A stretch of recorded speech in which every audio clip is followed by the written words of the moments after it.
Universcience est un établissement public. Nous sommes un établissement de l'État qui regroupe 2 établissements physiques et qui a un 3e site numérique.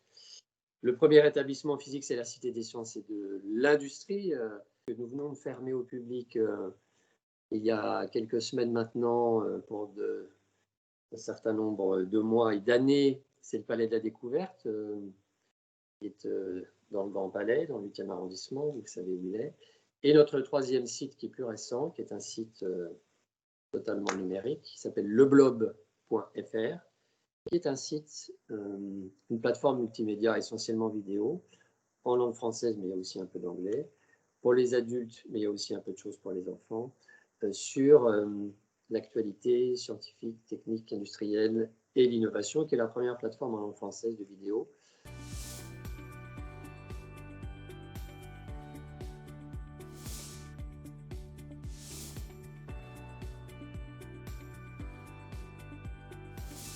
J'en ai pris 3 qui sont assez exemplaires de ce qu'on veut faire et montrer. La numérisation et l'ubérisation de l'économie, le réchauffement climatique et l'effondrement de la biodiversité, la défiance vis-à-vis de l'expertise et la montée des complotismes. Alors, les différents intervenants ont montré comment chaque entreprise qui était montrée en exemple a su à son échelle faire face à ces défis.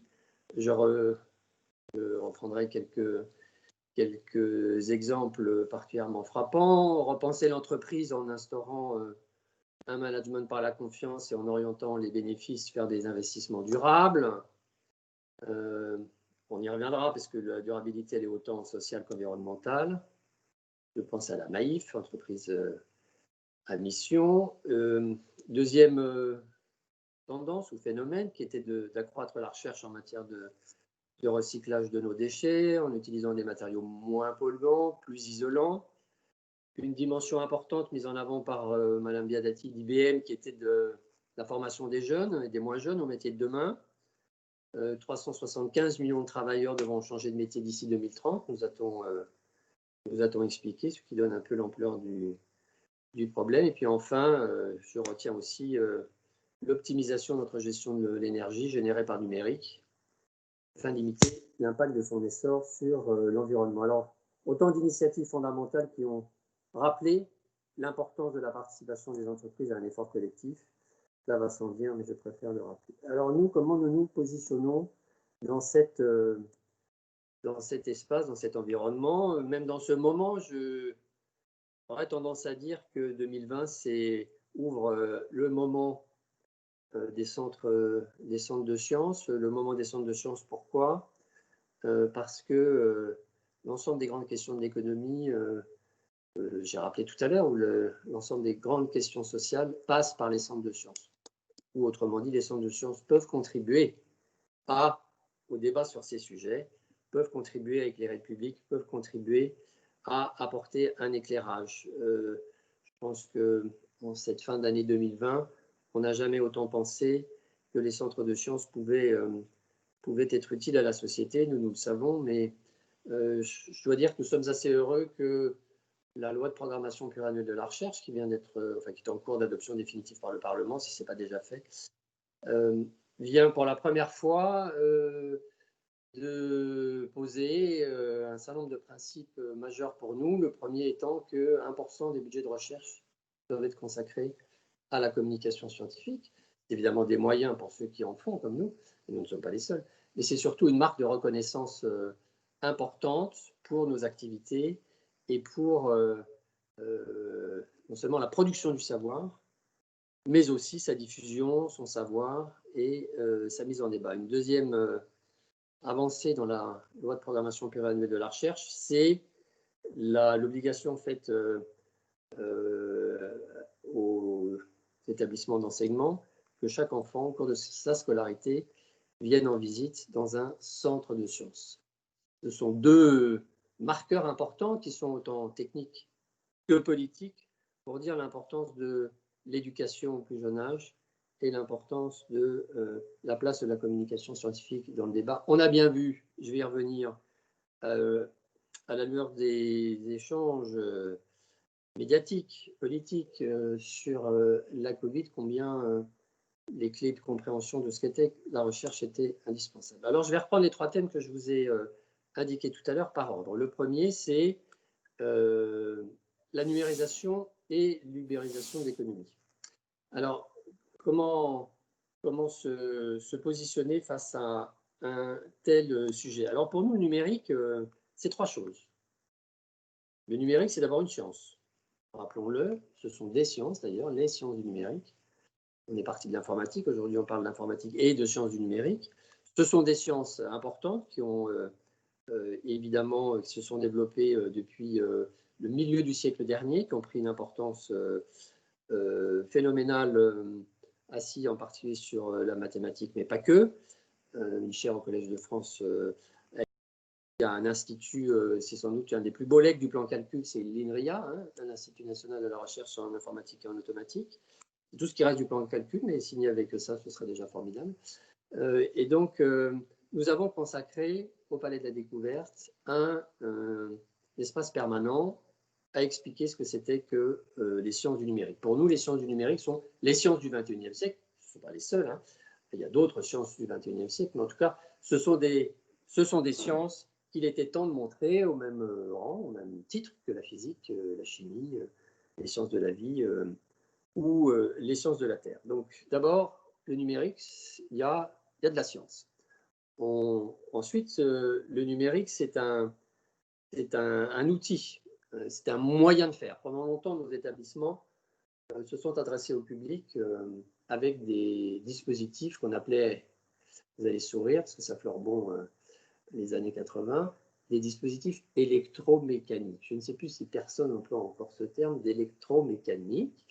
Mais ça voulait dire que c'était des dispositifs automatisés à commande manuelle par le visiteur, et donc le visiteur interagissait avec le dispositif, et donc avec l'exposition, et donc avec le musée. Ces dispositifs, bien évidemment, sont devenus aujourd'hui très largement numériques, pas exclusivement numériques, mais très largement numériques, puisque l'outil numérique nous donne des moyens pour démultiplier nos capacités d'invention muséographique dans notre domaine. Et puis ensuite, c'est aussi un monde, un espace, une autre dimension, ce qui explique que nous ayons créé le blob et que nous ayons évidemment investi les réseaux sociaux, puisque vous le savez, la dernière enquête du ministère de la Culture sur les pratiques culturelles des Français montre qu'aujourd'hui, les jeunes générations s'informent, circulent, se divertissent dans des espaces qui ne sont pas ceux de leurs parents ou de leurs grands-parents. Et donc, il convient absolument d'aller là où sont les jeunes générations, puisque un de nos grandes cibles de public est de pouvoir toucher les jeunes adultes, 15-35 ans en particulier.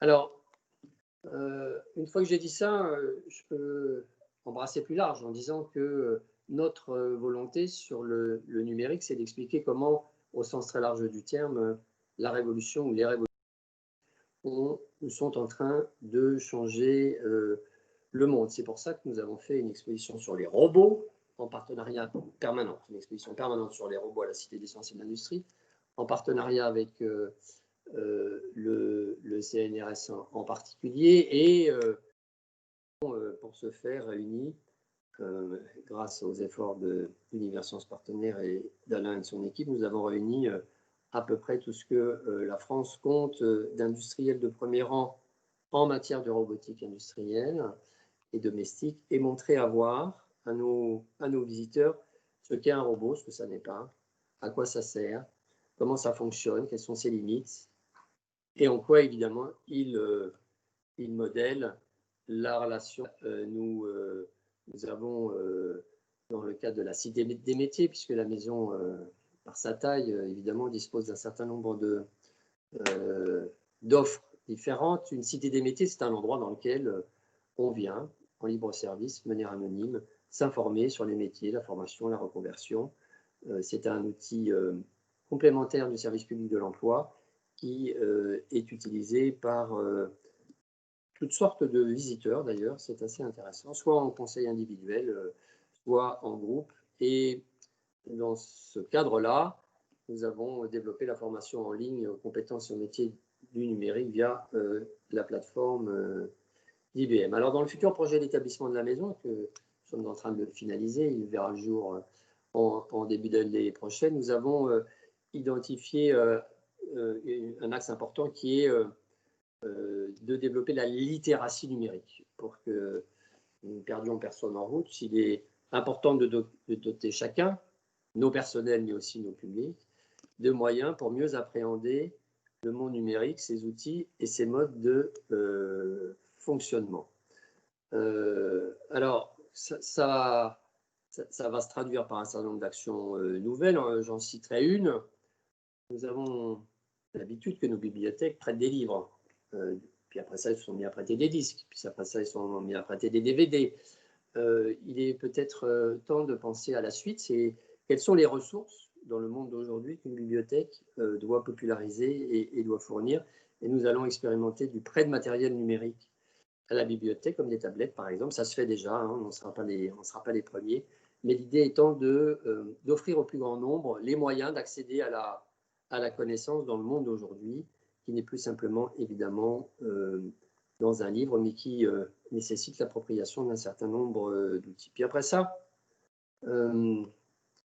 fort de la volonté du ministère de la Culture de développer ce qu'on appelle l'éducation artistique et culturelle, nous avons déployé un très joli programme qui s'appelle Fab Lab à l'école. Alors Fab Lab à l'école est né du constat que nous avons un Fab Lab, tout le monde sait ce que c'est qu'un Fab Lab, un Fab Lab important, la Cité des sciences et de l'industrie, mais un Fab Lab, c'est beaucoup de machines, et les machines, c'est guère transportable. Donc un Fab Lab, il est assez tributaire de l'endroit où il est installé, et ma foi, si on veut faire venir du monde, à un moment donné, il y a des limites physiques, parce que la capacité d'un Fab Lab peut être vite saturée, et puis les gens ne vont pas faire 300 km pour aller dans un Fab Lab. Donc nous avons décidé de proposer un dispositif qui repose sur 3 pieds, qui s'adresse à l'éducation nationale, s'adresse à l'école étant le réseau le mieux maillé du territoire, ce qui nous permet d'aller dans des communes de petite taille, là où personne n'est capable d'aller faute de moyens. Donc l'intérêt de l'éducation nationale, c'est que c'est sans doute le réseau avec le maillage le plus fin. Et puis par ailleurs, ceux qui l'animent, les enseignants, sont des médiateurs nés, puisque l'idée, c'est de fournir un parc de machines, mais aussi des scénarios d'usage adossés au programme scolaire, et puis un troisième volet qui est de la formation pour les enseignants.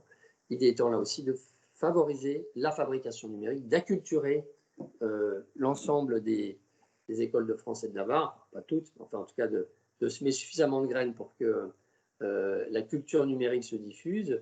Pour nous, les leçons de choses du XXIe siècle passent par l'utilisation d'une imprimante 3D, d'une découpeuse laser et d'une machine à coudre, puisque dans les Fab Labs, vous avez des machines à coudre. Donc Fab Lab à l'école, c'est un programme qui est en plein développement, puisque nous avons commencé en Île-de-France, nous sommes déployés en Grand Est, et puis maintenant, nous ouvrons en Occitanie et en Normandie, et nous préparons le déploiement national de cette initiative qui a un gros intérêt, c'est que ça fait appel à des compétences qui sont là aussi complémentaires des compétences académiques classiques et qui permettent à des gamins, on va dire en délicatesse avec l'acquisition des savoirs traditionnels, d'accéder à une forme de reconnaissance tout à fait bienvenue.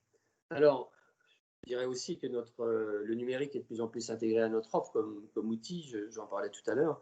Si vous avez le temps de venir nous voir dès qu'on aura rouvert, c'est-à-dire le 15 décembre, n'est-ce pas, Madame la directrice des expositions, dans quelques jours, même dans 2 semaines, pour être très précis, vous pourrez retrouver une exposition qui s'appelle XXHL Gigatour et Mégapont sur la construction de grande hauteur ou de grande largeur, qui utilise l'outil numérique à 99%, quasiment. Il y a un petit peu de non numérique, mais l'idée étant de montrer comment, avec l'outil numérique, on peut là aussi montrer des choses à notre public. Et puis, Pendant le confinement, je ne vais pas y revenir, mais nous avons déployé une offre numérique totalement inédite sous le titre de programme La science est là. Et puis, nous travaillons à des futurs jumeaux numériques, même si l'expression est un peu tout petit abus de langage, mais elle aide à comprendre ce qu'on veut faire, des jumeaux numériques des expositions,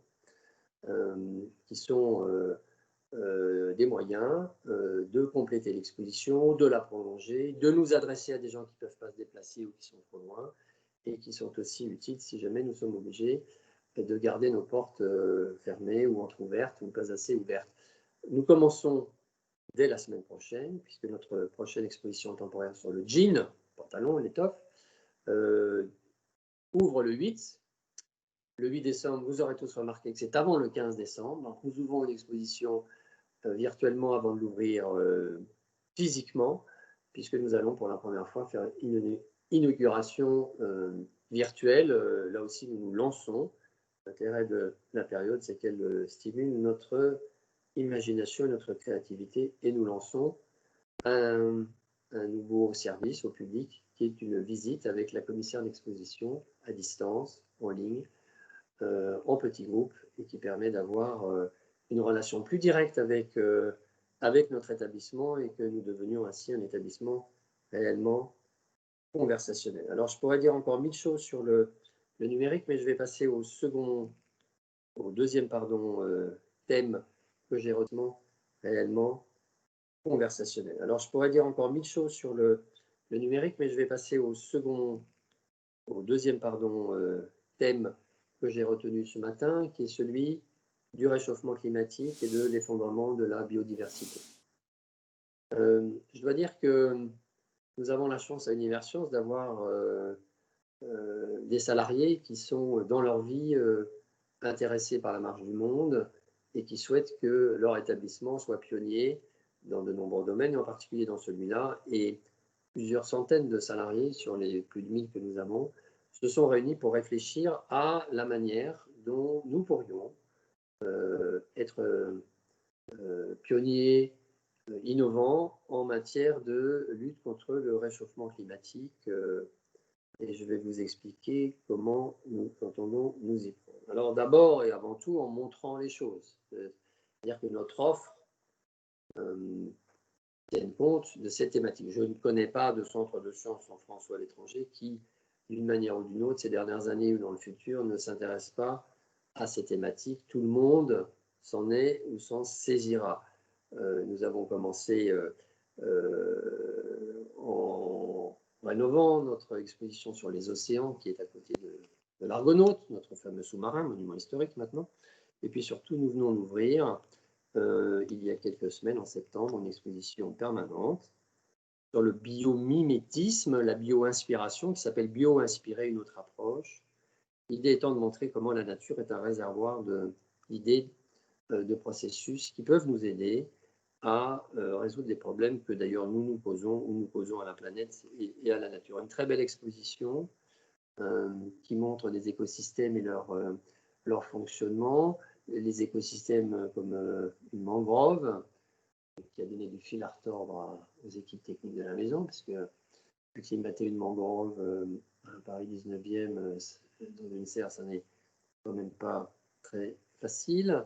Un autre écosystème qui est le récif corallien, très bel exemple d'équilibre entre différentes formes de la vie. Et puis enfin, un sous-sol forestier avec une parcelle de permaculture. Donc, bio-inspirer une autre approche est une façon pour nous de parler de la durabilité du monde, mais en prenant une approche éditoriale un peu différente de celle que l'on rencontre d'habitude, où on voit souvent des établissements parler de l'anthropocène, du changement climatique, tel que l'idée à chaque fois étant d'intéresser les gens, d'éviter la green fatigue, la fatigue verte, en trouvant des ressorts narratifs, éditoriaux particuliers. Et puis dans le jean, l'exposition dont je parlais il y a quelques instants, dans le jean, nous montrons à voir ce qu'est un jean propre, non pas qu'il sort de la machine à laver, et qui est un jean durable.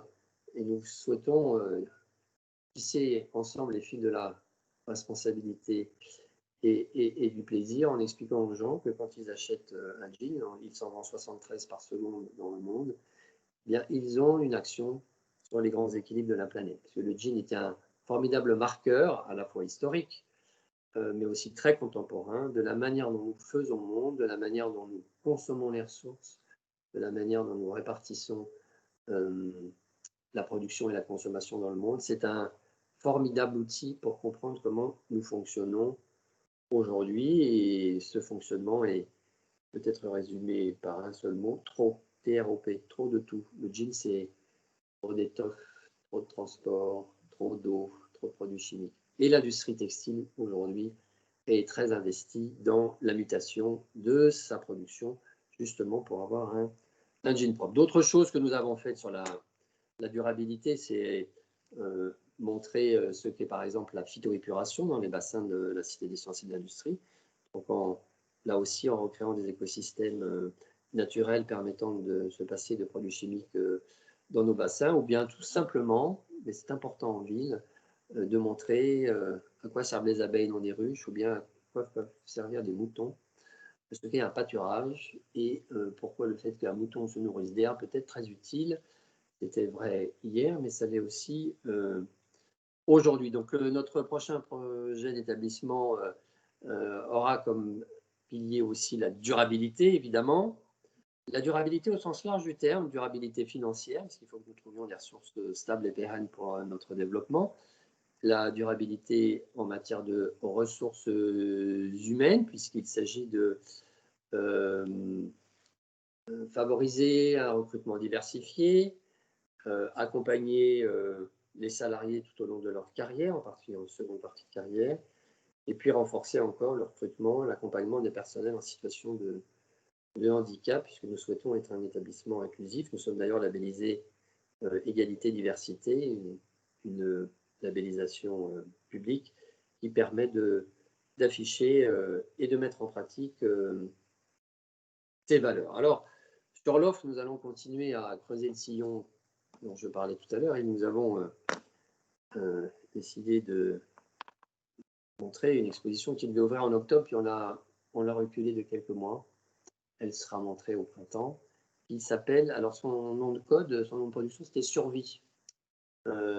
Survie, c'est une exposition sur les effondrements, parce que nous sommes d'abord convaincus que la crise que nous vivons sur la Covid est un effondrement, qu'il y a des petits effondrements, qu'il y en a des grands, il y en a des localisés, il y en a des mondiaux, comme celui que je viens de citer. La Covid est un effondrement mondial qui n'est pas irréversible, mais qui aura des conséquences. Et notre exposition, qui s'appellera Renaissance, met l'accent sur ce qui va se passer après. Nous savons qu'il y aura des effondrements. Nous voulons montrer aux gens en quoi ils pourraient consister. Nous ne sommes pas devins, mais en tout cas, avec des chercheurs, nous avons réfléchi à ce qui pouvait se passer, ce qui pouvait arriver demain, et puis surtout ce qui va arriver après-demain, et quel monde au pluriel nous pourrions construire à partir de cette séquence, qui sera une séquence nouvelle pour nos sociétés, et qui évidemment va l'éprouver de mille manières. Donc, Renaissance sera une exposition manifeste sur la crise. Alors, on s'est demandé s'il fallait, quand est-ce qu'il fallait la placer. On s'était dit de la mettre à la rentrée, les gens seraient un peu épuisés par la crise, et donc ils en auraient peut-être assez d'entendre parler de Covid, et donc on a décidé de la mettre au printemps. On verra si on a bien choisi, mais enfin, la programmation est un art qui relève de la divination antique. On peut beaucoup se tromper. Autre exposition qui cette fois-ci sera permanente, et qui pour nous est un peu le grand œuvre des années qui vont venir, c'est une exposition sur les transitions écologiques. Expliquer comment l'énergie, les transports, la ville vont être bouleversés par ces transitions, par ces phénomènes nouveaux, par ces nouvelles technologies et ces nouvelles façons d'aborder le développement, qu'il soit économique ou humain.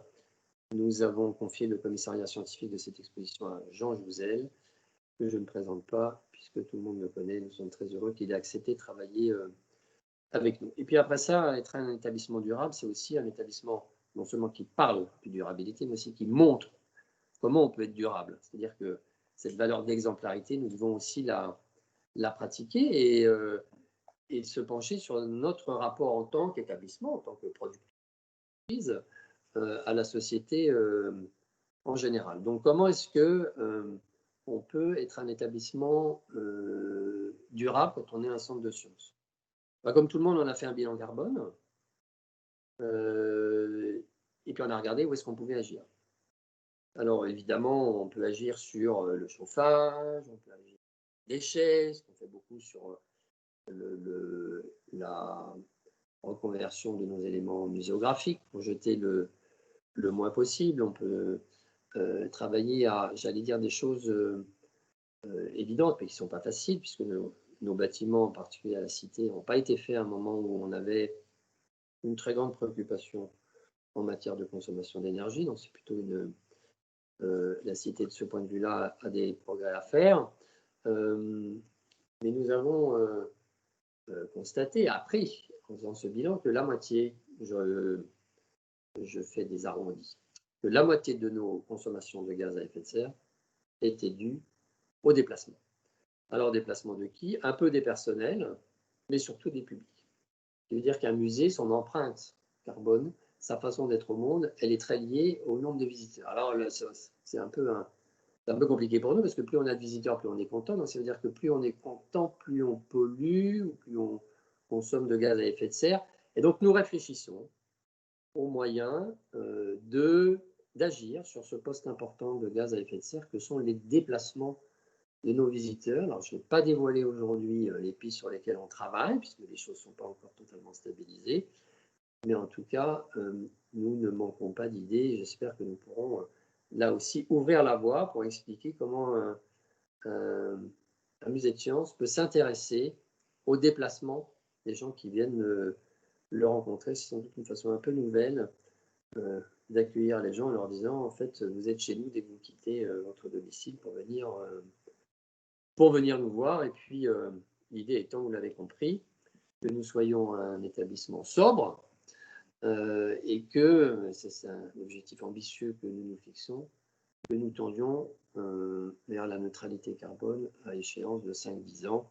On verra si c'est atteignable. En tout cas, c'est intéressant de se le fixer comme objectif et comme exercice de pensée. Alors, dernier point sur la défiance vis-à-vis de l'expertise et la montée des complotismes.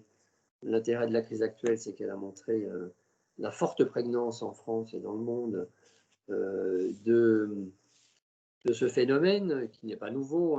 C'est peut-être pas d'hier que de fausses informations, pensez à la rumeur d'Orléans, de fausses informations circulent et circulent de manière virale.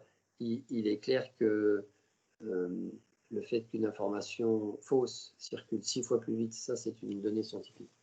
Une information vraie grâce aux réseaux sociaux pose un redoutable défi à tous, à ceux qui enseignent, donc au monde de l'enseignement, au monde de la culture, au monde politique, à la presse. Comment faisons-nous dans un pays où un quart des Français pensent que la Covid a été créée de toutes mains, de toutes pièces par l'homme, où la défiance vis-à-vis de la vaccination a atteint des sommets. Alors, nous sommes interpellés, j'allais dire, de manière frontale sur cette question-là, et nous sommes en cours de déploiement d'une offre spécifique pour lutter contre les infox. Je vais citer ce qu'on a déjà fait. On a, par exemple, coproduit avec Arte et France Télévisions et le ministère de l'Enseignement supérieur et de la Recherche une web-série qui s'appelle Data Science versus Fake, qui est une série de dessins animés qui permettent de visualiser des données et de les rendre plus vivantes qu'elles ne sont quand on les lit dans un article.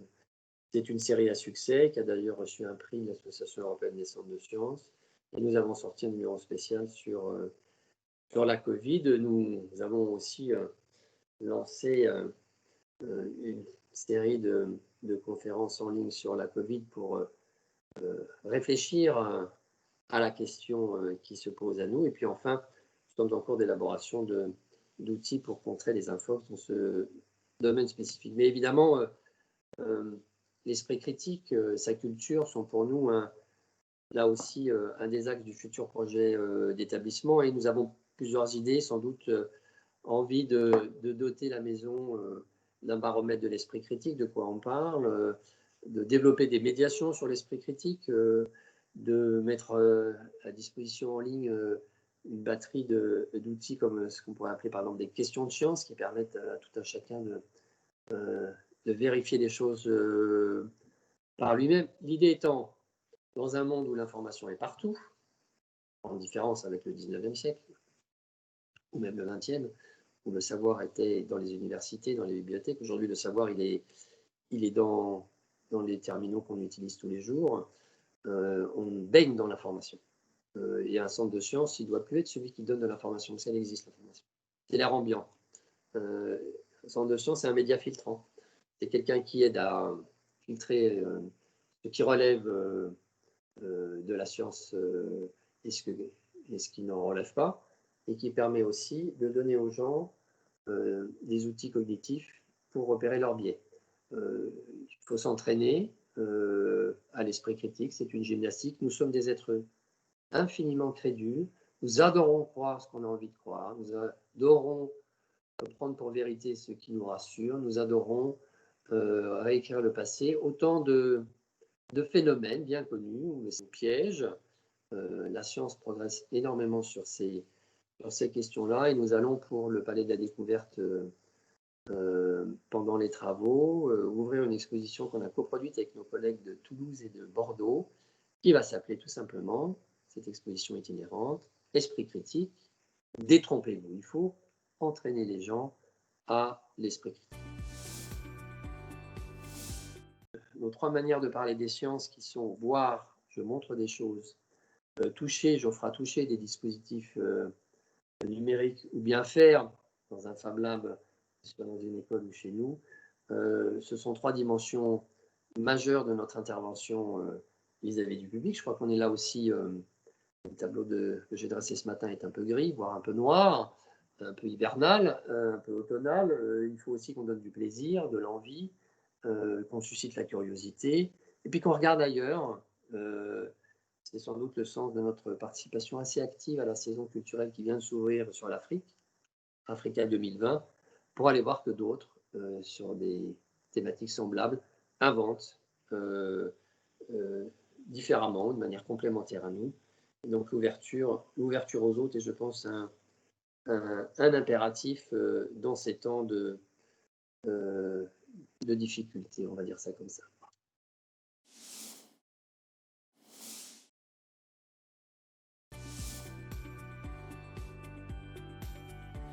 Le Palais de la Découverte, il est intéressant parce qu'il nous permettra de montrer à tous, en particulier aux adultes, pas simplement aux enfants ni aux jeunes, mais de montrer aux adultes comment la science se fait. Il y a une phrase d'Étienne Klein que j'ai beaucoup aimée dans la période, qui est de dire: on a confondu science et recherche. La recherche, c'est une démarche. On a un peu vu la recherche en direct, c'est-à-dire que vous avez des gens qui disent des choses et puis d'autres qui les réfutent. Il y a une méthode. C'est pas celui qui crie le plus fort qui a raison. C'est pas le dernier qui a parlé qui a raison. Et tout ça prend du temps. L'intuition est évidemment importante, mais la vérification des faits, la confrontation entre pairs est aussi essentielle. Dans un monde où tout va très vite, un phénomène qui nécessite du temps part avec un handicap, on va dire ça comme ça, pour être aimable. Et le Palais de la Découverte de demain remontrera en quoi la science est à la fois un ensemble de résultats, de connaissances, mais aussi est un processus, une démarche qui est anti-autoritaire, si l'on peut dire. C'est l'inverse de la démarche d'autorité. Donc, à quoi travaillent, nous voudrions montrer demain, dans le Palais de la Découverte, à quoi travaillent les chercheurs. Quand on dit que les chercheurs travaillent sur le réchauffement climatique, c'est sûr que si je fais un petit tour là, quelles sont les 5-10 questions que l'ensemble des disciplines convoquées autour de cette question, à quoi elles travaillent?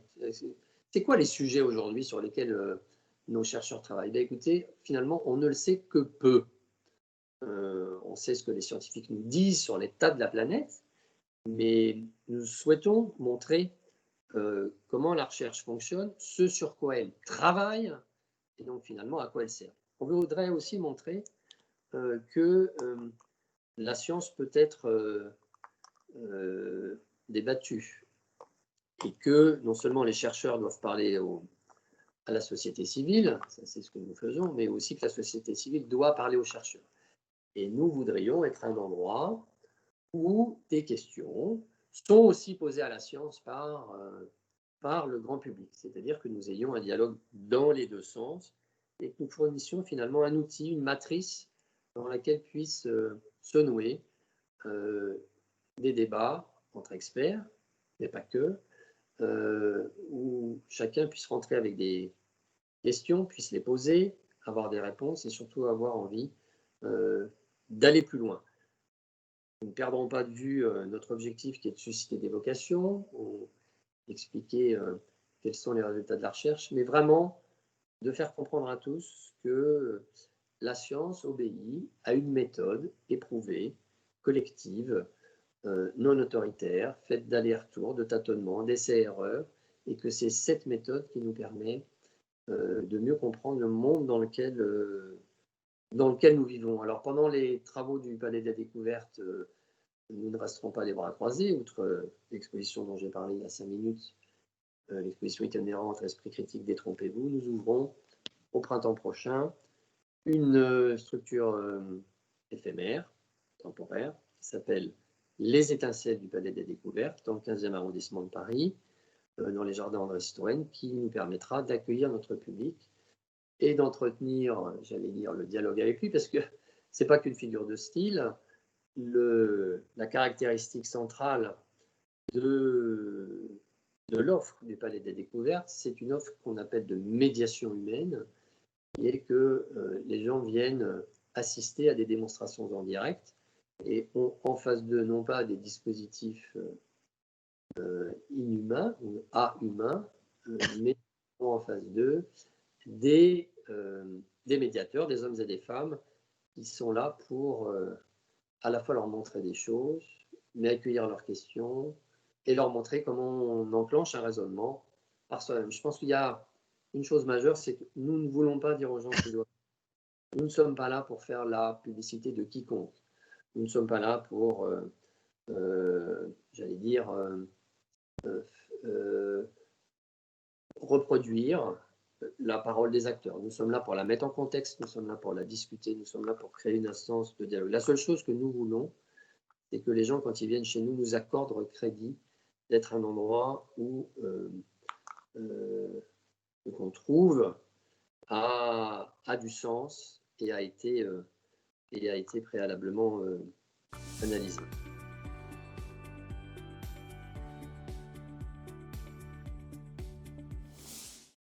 Oui, Univers Sciences partenaire, tous nos membres, nous tous partenaires, nous partageons la même foi, le même engagement pour la cause qui est de promouvoir la culture scientifique et technique, et en y apportant notre soutien, alors bien sûr notre soutien matériel, mais aussi soutien, et c'est ça qu'il va falloir qu'on développe encore plus, nos soutiens humains, c'est-à-dire, et ça a bien été souligné d'ailleurs, tout le long, le fil conducteur un peu de toutes ces conférences qu'il y a eu et qui a culminé avec ce qu'a dit Bono tout à l'heure, c'est cette dimension dans ce monde de plus en plus virtuel et néanmoins, en particulier de l'entreprise et des organisations professionnelles et autres, dans leur engagement humain.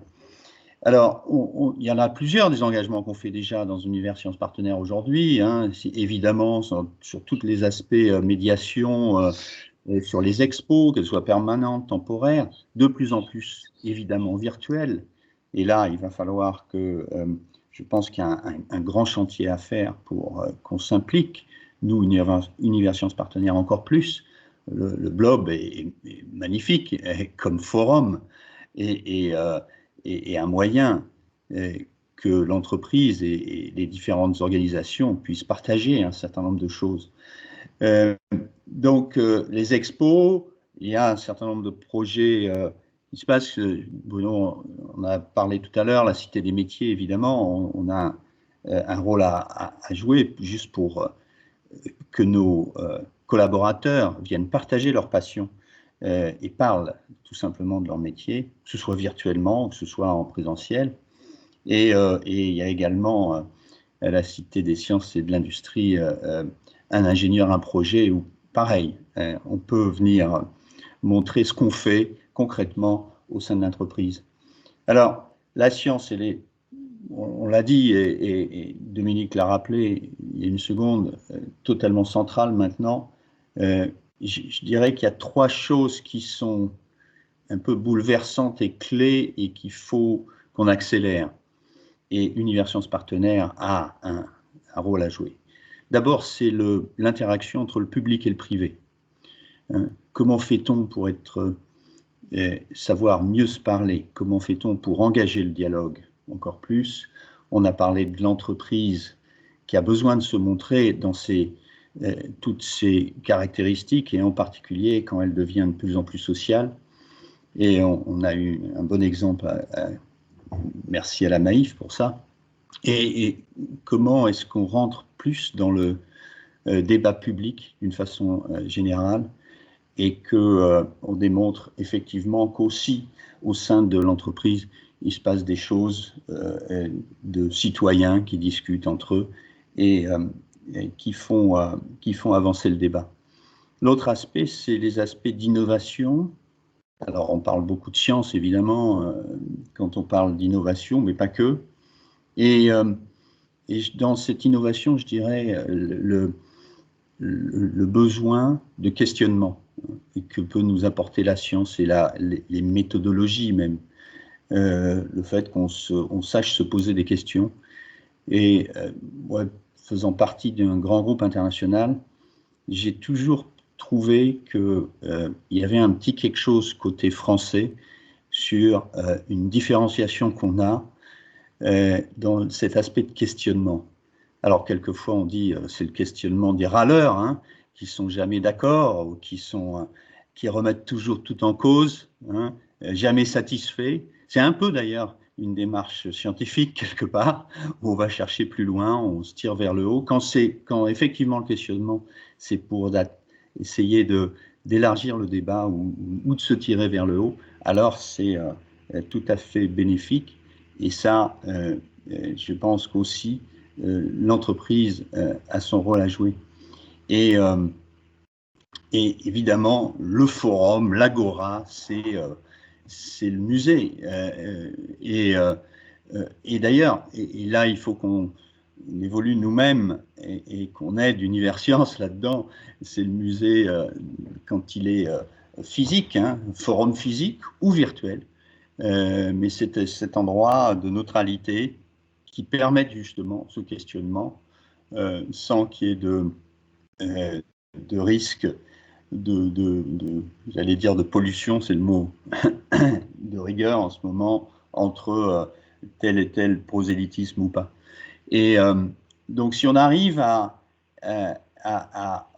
améliorer cette relation entre le public et le privé dans l'innovation, grâce à des forums comme Universcience et les musées scientifiques, alors on aura notre rôle plein à jouer sur la transition, et on s'y engage en tout cas.